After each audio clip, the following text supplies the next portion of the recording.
ರಕ್ಷಣೆ ಕೊಡಬೇಕು ಮತ್ತು ರಕ್ಷಣೆ ಯಾಕೆ ಸಿಗ್ತಾ ಇಲ್ಲ? ಯಾವಾಗ ಕಾಂಗ್ರೆಸ್ ಸರ್ಕಾರ ರಾಜ್ಯದಲ್ಲಿ ಆಡಳಿತಕ್ಕೆ ಬರುತ್ತೆ ಆ ಎಲ್ಲ ಸಂದರ್ಭದಲ್ಲಿ ಕೂಡ ದಕ್ಷಿಣ ಕನ್ನಡ ಜಿಲ್ಲೆಯ ಶಾಂತಿ ಕೆಟ್ಟಿದೆ. ಇದಕ್ಕೆ ಕಾರಣ ಕಾಂಗ್ರೆಸ್ಸಿನ ಸರ್ಕಾರ, ಅವರ ಇಬ್ಬಗೆಯ ನೀತಿ, ಅವರ ತುಷ್ಟೀಕರಣದ ನೀತಿ. ದಿನೇಶ್ ಗುಂಡೂರಾವ್ ಆಚರಣೆಯಿಂದ ಮತ್ತು ಮನಸ್ಸಿನಿಂದ ಏನು ಅಂತ ನಂಗೆ ಗೊತ್ತಿಲ್ಲ, ನಾನು ಅದನ್ನು ಪ್ರಶ್ನೆ ಮಾಡೋದಕ್ಕೂ ಹೋಗೋದಿಲ್ಲ. ಆದರೆ ಅವರು ಇವತ್ತು ನಡ್ಕೊಳ್ತಾ ಇರುವಂಥ ರೀತಿ ಕೇವಲ ತುಷ್ಟೀಕರಣವನ್ನು ತೋರಿಸುತ್ತೆ, ವೋಟ್ ಬ್ಯಾಂಕನ್ನು ತೋರಿಸುತ್ತೆ.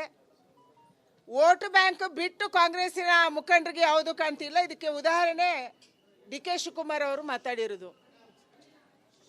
ದಕ್ಷಿಣ ಕನ್ನಡ ಜಿಲ್ಲೆಯವರಿಗೆ ಸರ್ಕಾರದ ಯೋಜನೆ ಬೇಕು, ಆದರೆ ನಾವು ಬೇಡ ಅಂತ ಹೇಳಿದ್ದಾರೆ. ಅಂದರೆ ಅರ್ಥ ಏನು? ಯಾರು ನಿಮಗೆ ವೋಟ್ ಹಾಕಿದ್ದಾರೆ ಅವ್ರಿಗೆ ಮಾತ್ರ ನೀವು ಗ್ಯಾರಂಟಿ ಕೊಡೋರ? ಅವರು ಮಾತ್ರ ಸರ್ಕಾರದ ಯೋಜನೆಯ ಸೌಲಭ್ಯವನ್ನು ಪಡಿಬೇಕಾ? ನಿಮ್ಮ ಉದ್ದೇಶ ಏನು, ನಿಮ್ಮ ಮಾತೇನು ಅಂತ ನಮಗೆ ಅರ್ಥ ಆಗ್ತಾ ಇಲ್ಲ. ಸಮಾಜವನ್ನು ಒಡೆಯುವಂಥ ಹಿಂದೆ ಜಾತಿಯಲ್ಲಿ ನೀವು ಒಡೆಯೋಕ್ಕೆ ಶುರು ಮಾಡಿದ್ರಿ. ಸಿದ್ದರಾಮಯ್ಯನದು ಅದೇ ಚಾಳಿ.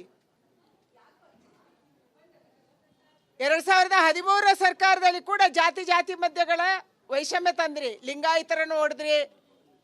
ಕೇವಲ ಒಂದು ಜಾತಿಯವರಿಗೆ ಮಾತ್ರ ಶಾಲಾ ಪ್ರವಾಸವನ್ನು ಮಾಡಿದ್ರಿ. ಇಂಥ ಹಲವಾರು ಕಾರ್ಯಕ್ರಮ ಅವತ್ತಾಯಿತು. ಶಾದಿ ಭಾಗ್ಯ ಕೇವಲ ಮುಸಲ್ಮಾನರಿಗೆ ತಂದ್ರಿ. ಇವತ್ತು ಕೂಡ ಅದನ್ನೇ ನೀವು ಮಾಡಕ್ಕೆ ಹೊರಟಿದ್ದೀರಿ. ಈಗ ಅದಕ್ಕೆ ಒಂದು ಹೆಜ್ಜೆ ಮುಂದೆ ಹೋಗಿ ಡಿ ಕೆ ಶಿವಕುಮಾರ್ ಅವರು ಗ್ಯಾರಂಟಿಗಳನ್ನು ಕೇವಲ ಕಾಂಗ್ರೆಸ್ ವೋಟರ್ಸ್ಗೆ ಕೊಡಬೇಕು ಅನ್ನುವ ರೀತಿಯ ಅರ್ಥದಲ್ಲಿ ಮಾತಾಡಿದ್ದಾರೆ. ದಕ್ಷಿಣ ಕನ್ನಡ ಜಿಲ್ಲೆಯವರು ಕಾಂಗ್ರೆಸ್ಗೆ ವೋಟ್ ಹಾಕಲ್ಲ, ಆದರೆ ಗ್ಯಾರಂಟಿ ತಗೊಂತಾರೆ, ಯೋಜನೆ ತಗೊಂತಾರೆ. ಏನರ್ಥ? ನೀವು ದಕ್ಷಿಣ ಕನ್ನಡ ಜಿಲ್ಲೆಯನ್ನ ರಾಜ್ಯದಿಂದ ಆಚೆ ಹಾಕೋರಿದ್ದೀರಾ? ಎಲ್ಲಿ ನಿಮಗೆ ವೋಟ್ ಬರುತ್ತೆ ಅವರು ಮಾತ್ರ ನಿಮ್ಮ ರಾಜ್ಯದವರ? ಅಂದ್ರೆ ಹಿಂದೆ ಜಾತಿಯನ್ನ ಒಡೆದ, ಧರ್ಮವನ್ನು ಒಡೆದು ರಾಜಕಾರಣ ಮಾಡಿದ್ರಿ. ಇವತ್ತು ಜಿಲ್ಲೆಗಳನ್ನು ಒಡೆದು ರಾಜಕಾರಣ ಮಾಡಕ್ಕೆ ನೀವು ಹೊರಟಿದ್ದೀರಿ. ಇದಕ್ಕೆ ರಾಜ್ಯದ ಜನ ಆಸ್ಪದ ಕೊಡಲ್ಲ. ನಾವೆಲ್ಲ ಗಟ್ಟಿ ಇದ್ದೀವಿ. ನಾವು ದಕ್ಷಿಣ ಕನ್ನಡದವರೇ. ನಾವು ನಿಮ್ಮ ಗ್ಯಾರಂಟಿಗಾಗಿ ಕಾದು ಕೂತವರು ಅಲ್ಲ. ಆದರೆ ಯಾರು ಬಡವರಿದ್ದಾರೆ ಅವರಿಗೆ ಸರ್ಕಾರದ ಯೋಜನೆ, ಅದು ಕೇಂದ್ರದ್ದು ಮತ್ತು ರಾಜ್ಯದ ಸಿಗಬೇಕು ಅನ್ನುವಂಥ ಹೋರಾಟದಲ್ಲಿ ನಾವು ಇರುವಂಥವರು. ಗ್ಯಾರಂಟಿಯನ್ನು ನಿಲ್ಲಿಸಿದ್ರಿ, ನಿಮಗೆ ನಾಚಿಕೆ ಆಗಬೇಕು. ಕಳೆದ 3 ತಿಂಗಳಿಂದ ಗೃಹಲಕ್ಷ್ಮಿ ಯೋಜನೆ ಬಂದಿಲ್ಲ, ಆದರೆ ಗ್ಯಾರಂಟಿ ಅನುಷ್ಠಾನ ಸಮಿತಿಗೆ ನೀವು ಅಡ್ವಾನ್ಸ್ ಆಗಿ ದುಡ್ಡು ಬಿಡುಗಡೆ ಮಾಡ್ತೀರಿ. ಯಾರು ತಿನ್ನಕ್ಕೆ ಮುಖ್ಯಮಂತ್ರಿಗಳೇ? ನೀವು ಹಣಕಾಸು ಸಚಿವರು. ನಿಮ್ಮ ಕಾಂಗ್ರೆಸ್ಸಿನ ಮುಖಂಡರು, ನಾಯಕರು ದುಡ್ಡು ತಿನ್ನೋದಕ್ಕಾಗಿ ಅನುಷ್ಠಾನ ಸಮಿತಿಗೆ ದುಡ್ಡು ಕೊಡ್ತೀರಿ, ಆದರೆ ಜನಕ್ಕೆ ದುಡ್ಡು ಕೊಡಲ್ಲ. ಇದು ನಿಮ್ಮ ನೀತಿ. ಇದು ನಿಮಗೆ ಬಡವರ ಬಗ್ಗೆ ಇರುವಂಥ ಪ್ರೀತಿ. ಇದನ್ನು ನಾವು ಖಂಡನೆ ಮಾಡ್ತೀವಿ. ತಕ್ಷಣ ನೀವು ಯಾವ ಗ್ಯಾರಂಟಿ ಘೋಷಣೆ ಮಾಡಿದರೆ ಆ ಗ್ಯಾರಂಟಿಗಳಿಗೆ ದುಡ್ಡು ಬಿಡುಗಡೆ ಮಾಡಿ, ಜನಕ್ಕೆ ದುಡ್ಡು ತಲುಪುವಂಗೆ ಮಾಡಿ. ಅನುಷ್ಠಾನ ಸಮಿತಿಗೆ ಯಾಕೆ ದುಡ್ಡು ಕೊಟ್ಟಿದ್ದೀರಿ? ಅವರು ನುಂಗಿ ಹಾಕಕ್ಕೆ. ಅದರಲ್ಲಿ ಪರ್ಸೆಂಟೇಜ್ ಯಾರಿಗೆ ಎಷ್ಟು ಬರುತ್ತೆ ಅದನ್ನು ನೀವು ಕ್ಲಾರಿಫೈ ಮಾಡಬೇಕಾಗಿದೆ. ಇದಿವತ್ತು ಕರ್ನಾಟಕ ರಾಜ್ಯ ಒಂದು ಕಡೆ ಮಳೆ ಬೀಳ್ತಿದೆ, ದಕ್ಷಿಣ ಕನ್ನಡ ಕೊಚ್ಕೊಂಡು ಹೋಗ್ತಾ ಇದೆ. ಯಾರು ಹೇಳೋರು ಕೇಳೋರು ಇಲ್ಲ. ಇವತ್ತು ಎಲ್ಲ ಸೇತುವೆಗಳು ದಕ್ಷಿಣ ಕನ್ನಡ ಜಿಲ್ಲೆಯಲ್ಲಿ ಮುಳುಗಿದೆ. ಅಲ್ಲಿಯ ಜನ ಹೇಳ್ತಾರೆ 50 ವರ್ಷದಲ್ಲಿ ನಮ್ಮ ಕಾಲಘಟ್ಟದಲ್ಲಿ ನಾವು ನೋಡಿಲ್ಲ ಅಂತ ಹೇಳಿ. ಅಂತ ಮಳೆ ಬೀಳ್ತಿದೆ, ಅಂತ ಸಮಸ್ಯೆ ರಾಜ್ಯದಲ್ಲಿ ಆಗ್ತಾ ಇದೆ, ಜನ ಸಾಯ್ತಾ ಇದ್ದಾರೆ. ನೀವು ಅದರ ಬಗ್ಗೆ ಯೋಚನೆ ಮಾಡದೆ ಕೇವಲ ಕುರ್ಚಿ ಸಲುವಾಗಿ, ಜಾತಿ ಸಲುವಾಗಿ, ವೋಟ್ ಸಲುವಾಗಿ ಮಾತಾಡುವಂಥ ದುಷ್ಟ ಸರ್ಕಾರ ಯಾವುದಾದ್ರೂ ಇದ್ರೆ ಅದು ಕರ್ನಾಟಕ ರಾಜ್ಯದ ಪ್ರಸ್ತುತ ಕಾಂಗ್ರೆಸ್ ಸರ್ಕಾರ. ಹೇಮಾವತಿಯ ನೀರು ಪಾರಂಪರಿಕವಾಗಿ ಯಾರಿಗೆ ಸಿಗ್ತಿದೆ ಅವರಿಗೆ ಸಿಗಲೇಬೇಕು. ತುಮಕೂರು ಜಿಲ್ಲೆಯಲ್ಲಿ ಕೂಡ ಬರಗಾಲ ಇದೆ. ಇವತ್ತು ನೀವು ಹಲವಾರು ಜಿಲ್ಲೆಗಳಲ್ಲಿ ಅಲ್ಲಿ ಫ್ಲೋರೈಡ್ ಇತ್ತು. ತುಮಕೂರು ಜಿಲ್ಲೆಯಲ್ಲಿ ಆರ್ಸೆನಿಕ್ ನೀರು ಇರುವಂಥದ್ದು ಕೂಡ ಇತ್ತು. ಯಾವಾಗ ನಾನು ಗ್ರಾಮೀಣಾಭಿವೃದ್ಧಿ ಸಚಿವಿದ್ದೆ ಅವತ್ತಿಂದ. ಅದಕ್ಕಾಗಿ ಮೇಲ್ಮೈ ನೀರನ್ನು, ಸರ್ಫೇಸ್ ನೀರನ್ನು ಕೊಡಲೇಬೇಕು ಕುಡಿಯೋದಕ್ಕೆ ಅನ್ನುವಂಥ ವರದಿಯನ್ನು ನಾವು ಮಂಡನೆ ಮಾಡಿದ್ವಿ. ತುಮಕೂರು ಜಿಲ್ಲೆಗೆ ಹೇಮಾವತಿ ನೀರು ಸಿಗಬೇಕು. ಆದರೆ ನಾನು ಪ್ರಶ್ನೆ ಕೇಳುವಂಥದ್ದು, ಇವತ್ತು ಆಂಧ್ರ ಪ್ರದೇಶದವರು ಕೃಷ್ಣಾ ಡ್ಯಾಮಿನ ನೀರನ್ನು ತುಮಕೂರಿನ ನಮ್ಮ ಆ ಭಾಗದ ತನಕ ತಂದಿದ್ದಾರೆ. ಕೋಲಾರದಲ್ಲಿ ಆಂಧ್ರದ ಪ್ರದೇಶ ಯಾವುದಿದೆ ಅಲ್ಲಿ ತನಕ ತಂದಿದ್ದಾರೆ. ನಮ್ಗೇನು ಕಷ್ಟ? ನಾವ್ಯಾಕೆ ತರ್ತಾ ಇಲ್ಲ? ನಮಗೆ ಬಚಾವತ್ ಆಯೋಗದಲ್ಲಿ ಇವತ್ತು ನದಿ ನೀರಿನ ಹಂಚಿಕೆಯಲ್ಲಿ ಎಷ್ಟು ನೀರು ಹಂಚಿಕೆ ಆಗಿದೆ ಅದನ್ನು ಕೂಡ ಕೃಷ್ಣಾದಲ್ಲಿ ನಾವು ಉಪಯೋಗ ಮಾಡ್ತಾ ಇಲ್ಲ. ಆಂಧ್ರ ಪ್ರದೇಶದವರು ನಮ್ಮ ಕೋಲಾರದ ಇನ್ನೊಂದು ಭಾಗಕ್ಕೆ, ನಮ್ಮ ತುಮಕೂರಿನ ಇನ್ನೊಂದು ಭಾಗಕ್ಕೆ ತರಬಲ್ಲರಾದ್ರೆ ನಾವ್ಯಾಕೆ ಆಗ್ತಾ ಇಲ್ಲ? ನಮ್ಗೆ ಯಾಕೆ ಆಗ್ತಾ ಇಲ್ಲ? ಏನು ಯೋಜನೆ ನಿಮ್ದು? ನೀವು ಹೇಮಾವತಿ ನೀರಿಗೆ ಕಿತ್ತಾಡುವಂತೆ ಮಾಡ್ತಾ ಇದ್ದೀರಿ. ನಿಮ್ಮ ಜಿಲ್ಲೆಗಳಿಗೆ, ನಿಮ್ಮ ಭಾಗಕ್ಕೆ, ನಿಮ್ಮ ವೋಟ್ ಬ್ಯಾಂಕಿಗೆ, ನಿಮ್ಮ ಕ್ಷೇತ್ರಗಳಿಗೆ ನೀರು ಬರಬೇಕು, ಅದಕ್ಕಾಗಿ ಅಲ್ಲಿಯವರು ಸಫರ್ ಆಗಬೇಕು. ಇದು ಇವತ್ತು ಕಾಂಗ್ರೆಸ್ಸಿನ ನಾಯಕರ ಮಾನಸಿಕತೆ. ಇದು ಬದಲಾವಣೆ ಆಗಬೇಕಾಗಿದೆ.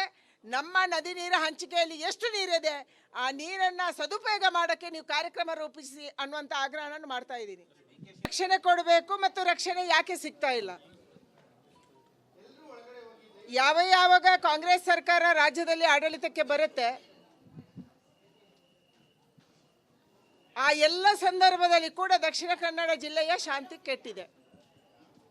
ಇದಕ್ಕೆ ಕಾರಣ ಕಾಂಗ್ರೆಸ್ಸಿನ ಸರ್ಕಾರ, ಅವರ ಇಬ್ಬಗೆಯ ನೀತಿ, ಅವರ ತುಷ್ಟೀಕರಣದ ನೀತಿ. ದಿನೇಶ್ ಗುಂಡೂರಾವ್ ಆಚರಣೆಯಿಂದ ಮತ್ತು ಮನಸ್ಸಿನಿಂದ ಏನು ಅಂತ ನಂಗೆ ಗೊತ್ತಿಲ್ಲ, ನಾನು ಅದನ್ನು ಪ್ರಶ್ನೆ ಮಾಡೋದಕ್ಕೂ ಹೋಗೋದಿಲ್ಲ.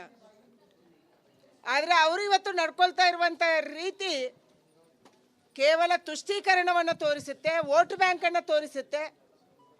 ವೋಟ್ ಬ್ಯಾಂಕ್ ಬಿಟ್ಟು ಕಾಂಗ್ರೆಸ್ಸಿನ ಮುಖಂಡರಿಗೆ ಯಾವುದು ಕಾಣ್ತಿಲ್ಲ. ಇದಕ್ಕೆ ಉದಾಹರಣೆ ಡಿ.ಕೆ. ಶಿವಕುಮಾರ್ ಅವರು ಮಾತಾಡಿರೋದು. ದಕ್ಷಿಣ ಕನ್ನಡ ಜಿಲ್ಲೆಯವರಿಗೆ ಸರ್ಕಾರದ ಯೋಜನೆ ಬೇಕು, ಆದರೆ ನಾವು ಬೇಡ ಅಂತ ಹೇಳಿದ್ದಾರೆ. ಅಂದರೆ ಅರ್ಥ ಏನು? ಯಾರು ನಿಮಗೆ ವೋಟ್ ಹಾಕಿದ್ದಾರೆ ಅವ್ರಿಗೆ ಮಾತ್ರ ನೀವು ಗ್ಯಾರಂಟಿ ಕೊಡೋರ? ಅವರು ಮಾತ್ರ ಸರ್ಕಾರದ ಯೋಜನೆಯ ಸೌಲಭ್ಯವನ್ನು ಪಡಿಬೇಕಾ? ನಿಮ್ಮ ಉದ್ದೇಶ ಏನು, ನಿಮ್ಮ ಮಾತೇನು ಅಂತ ನಮಗೆ ಅರ್ಥ ಆಗ್ತಾ ಇಲ್ಲ. ಸಮಾಜವನ್ನು ಒಡೆಯುವಂಥ, ಹಿಂದೆ ಜಾತಿಯಲ್ಲಿ ನೀವು ಒಡೆಯೋಕ್ಕೆ ಶುರು ಮಾಡಿದ್ರಿ. ಸಿದ್ದರಾಮಯ್ಯನದು ಅದೇ ಚಾಳಿ. 2013 ಸರ್ಕಾರದಲ್ಲಿ ಕೂಡ ಜಾತಿ ಮಧ್ಯಗಳ ವೈಷಮ್ಯ ತಂದ್ರಿ. ಲಿಂಗಾಯತರನ್ನು ಹೊಡೆದ್ರಿ. ಕೇವಲ ಒಂದು ಜಾತಿಯವರಿಗೆ ಮಾತ್ರ ಶಾಲಾ ಪ್ರವಾಸವನ್ನು ಮಾಡಿದ್ರಿ. ಇಂಥ ಹಲವಾರು ಕಾರ್ಯಕ್ರಮ ಅವತ್ತಾಯಿತು. ಶಾದಿ ಭಾಗ್ಯ ಕೇವಲ ಮುಸಲ್ಮಾನರಿಗೆ ತಂದ್ರಿ. ಇವತ್ತು ಕೂಡ ಅದನ್ನೇ ನೀವು ಮಾಡಕ್ಕೆ ಹೊರಟಿದ್ದೀರಿ. ಈಗ ಅದಕ್ಕೆ ಒಂದು ಹೆಜ್ಜೆ ಮುಂದೆ ಹೋಗಿ ಡಿ.ಕೆ. ಶಿವಕುಮಾರ್ ಅವರು ಗ್ಯಾರಂಟಿಗಳನ್ನು ಕೇವಲ ಕಾಂಗ್ರೆಸ್ ವೋಟರ್ಸ್ಗೆ ಕೊಡಬೇಕು ಅನ್ನುವ ರೀತಿಯ ಅರ್ಥದಲ್ಲಿ ಮಾತಾಡಿದ್ದಾರೆ. ದಕ್ಷಿಣ ಕನ್ನಡ ಜಿಲ್ಲೆಯವರು ಕಾಂಗ್ರೆಸ್ಗೆ ವೋಟ್ ಹಾಕಲ್ಲ, ಆದರೆ ಗ್ಯಾರಂಟಿ ತಗೊಂತಾರೆ, ಯೋಜನೆ ತಗೊಂತಾರೆ. ಏನರ್ಥ? ನೀವು ದಕ್ಷಿಣ ಕನ್ನಡ ಜಿಲ್ಲೆಯನ್ನ ರಾಜ್ಯದಿಂದ ಆಚೆ ಹಾಕೋರಿದ್ದೀರಾ? ಎಲ್ಲಿ ನಿಮಗೆ ವೋಟ್ ಬರುತ್ತೆ ಅವ್ರು ಮಾತ್ರ ನಿಮ್ಮ ರಾಜ್ಯದವರ?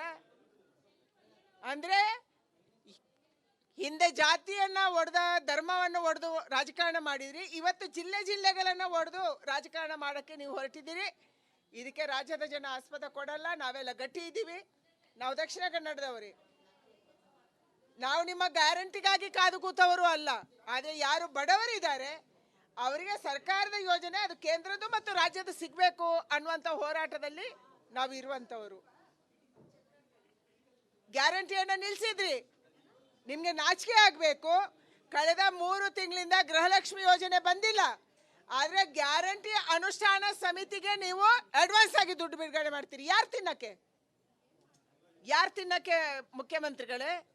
ನೀವು ಹಣಕಾಸು ಸಚಿವರು.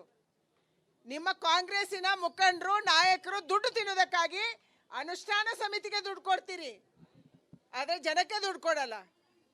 ಇದು ನಿಮ್ಮ ನೀತಿ. ಇದು ನಿಮಗೆ ಬಡವರ ಬಗ್ಗೆ ಇರುವಂಥ ಪ್ರೀತಿ. ಇದನ್ನು ನಾವು ಖಂಡನ ಮಾಡ್ತೀವಿ. ತಕ್ಷಣ ನೀವು ಯಾವ ಗ್ಯಾರಂಟಿ ಘೋಷಣೆ ಮಾಡಿದರೆ ಆ ಗ್ಯಾರಂಟಿಗಳಿಗೆ ದುಡ್ಡು ಬಿಡುಗಡೆ ಮಾಡಿ, ಜನಕ್ಕೆ ದುಡ್ಡು ತಲುಪುವಂಗೆ ಮಾಡಿ. ಅನುಷ್ಠಾನ ಸಮಿತಿಗೆ ಯಾಕೆ ದುಡ್ಡು ಕೊಟ್ಟಿದ್ದೀರಿ? ಅವರು ನುಂಗಿ ಹಾಕಕ್ಕೆ. ಅದರಲ್ಲಿ ಪರ್ಸೆಂಟೇಜ್ ಯಾರಿಗೆ ಎಷ್ಟು ಬರುತ್ತೆ ಅದನ್ನು ನೀವು ಕ್ಲಾರಿಫೈ ಮಾಡಬೇಕಾಗಿದೆ. ಇದಿವತ್ತು ಕರ್ನಾಟಕ ರಾಜ್ಯ. ಒಂದು ಕಡೆ ಮಳೆ ಬೀಳ್ತಿದೆ, ದಕ್ಷಿಣ ಕನ್ನಡ ಕೊಚ್ಕೊಂಡು ಹೋಗ್ತಾ ಇದೆ. ಯಾರು ಹೇಳೋರು ಕೇಳೋರು ಇಲ್ಲ. ಇವತ್ತು ಎಲ್ಲ ಸೇತುವೆಗಳು ದಕ್ಷಿಣ ಕನ್ನಡ ಜಿಲ್ಲೆಯಲ್ಲಿ ಮುಳುಗಿದೆ. ಅಲ್ಲಿಯ ಜನ ಹೇಳ್ತಾರೆ 50 ವರ್ಷದಲ್ಲಿ ನಮ್ಮ ಕಾಲಘಟ್ಟದಲ್ಲಿ ನಾವು ನೋಡಿಲ್ಲ ಅಂಥೇಳಿ. ಅಂಥ ಮಳೆ ಬೀಳ್ತಿದೆ, ಅಂಥ ಸಮಸ್ಯೆ ರಾಜ್ಯದಲ್ಲಿ ಆಗ್ತಾ ಇದೆ, ಜನ ಸಾಯ್ತಾ ಇದ್ದಾರೆ. ನೀವು ಅದರ ಬಗ್ಗೆ ಯೋಚನೆ ಮಾಡದೆ ಕೇವಲ ಕುರ್ಚಿ ಸಲುವಾಗಿ, ಜಾತಿ ಸಲುವಾಗಿ, ಓಟ್ ಸಲುವಾಗಿ ಮಾತಾಡುವಂತ ದುಷ್ಟ ಸರ್ಕಾರ ಯಾವುದಾದ್ರೂ ಇದ್ರೆ ಅದು ಕರ್ನಾಟಕ ರಾಜ್ಯದ ಪ್ರಸ್ತುತ ಕಾಂಗ್ರೆಸ್ ಸರ್ಕಾರ. ಹೇಮಾವತಿಯ ನೀರು ಪಾರಂಪರಿಕವಾಗಿ ಯಾರಿಗೆ ಸಿಗ್ತಿದೆ ಅವರಿಗೆ ಸಿಗಲೇಬೇಕು. ತುಮಕೂರು ಜಿಲ್ಲೆಯಲ್ಲಿ ಕೂಡ ಬರಗಾಲ ಇದೆ. ಇವತ್ತು ನೀವು ಹಲವಾರು ಜಿಲ್ಲೆಗಳಲ್ಲಿ ಅಲ್ಲಿ ಫ್ಲೋರೈಡ್ ಇತ್ತು. ತುಮಕೂರು ಜಿಲ್ಲೆಯಲ್ಲಿ ಆರ್ಸೆನಿಕ್ ನೀರು ಇರುವಂಥದ್ದು ಕೂಡ ಇತ್ತು. ಯಾವಾಗ ನಾನು ಗ್ರಾಮೀಣಾಭಿವೃದ್ಧಿ ಸಚಿವಿದ್ದೆ ಅವತ್ತಿಂದ. ಅದಕ್ಕಾಗಿ ಮೇಲ್ಮೈ ನೀರನ್ನ, ಸರ್ಫೇಸ್ ನೀರನ್ನ ಕೊಡಲೇಬೇಕು ಕುಡಿಯೋದಕ್ಕೆ ಅನ್ನುವಂಥ ವರದಿಯನ್ನು ನಾವು ಮಂಡನೆ ಮಾಡಿದ್ವಿ. ತುಮಕೂರು ಜಿಲ್ಲೆಗೆ ಹೇಮಾವತಿ ನೀರು ಸಿಗಬೇಕು. ಆದರೆ ನಾನು ಪ್ರಶ್ನೆ ಕೇಳುವಂಥದ್ದು, ಇವತ್ತು ಆಂಧ್ರ ಪ್ರದೇಶದವರು ಕೃಷ್ಣಾ ಡ್ಯಾಮಿನ ನೀರನ್ನ ತುಮಕೂರಿನ ನಮ್ಮ ಆ ಭಾಗದ ತನಕ ತಂದಿದ್ದಾರೆ. ಕೋಲಾರದಲ್ಲಿ ಆಂಧ್ರದ ಪ್ರದೇಶ ಯಾವುದಿದೆ ಅಲ್ಲಿ ತನಕ ತಂದಿದ್ದಾರೆ. ನಮ್ಗೇನು ಕಷ್ಟ? ನಾವ್ಯಾಕೆ ತರ್ತಾ ಇಲ್ಲ? ನಮಗೆ ಬಚಾವತ್ ಆಯೋಗದಲ್ಲಿ ಇವತ್ತು ನದಿ ನೀರಿನ ಹಂಚಿಕೆಯಲ್ಲಿ ಎಷ್ಟು ನೀರು ಹಂಚಿಕೆ ಆಗಿದೆ ಅದನ್ನು ಕೂಡ ಕೃಷ್ಣಾದಲ್ಲಿ ನಾವು ಉಪಯೋಗ ಮಾಡ್ತಾ ಇಲ್ಲ. ಆಂಧ್ರ ಪ್ರದೇಶದವರು ನಮ್ಮ ಕೋಲಾರದ ಇನ್ನೊಂದು ಭಾಗಕ್ಕೆ, ನಮ್ಮ ತುಮಕೂರಿನ ಇನ್ನೊಂದು ಭಾಗಕ್ಕೆ ತರಬಲ್ಲರಾದ್ರೆ ನಾವ್ಯಾಕೆ ಆಗ್ತಾ ಇಲ್ಲ? ನಮ್ಗೆ ಯಾಕೆ ಆಗ್ತಾ ಇಲ್ಲ? ಏನು ಯೋಜನೆ ನಿಮ್ದು?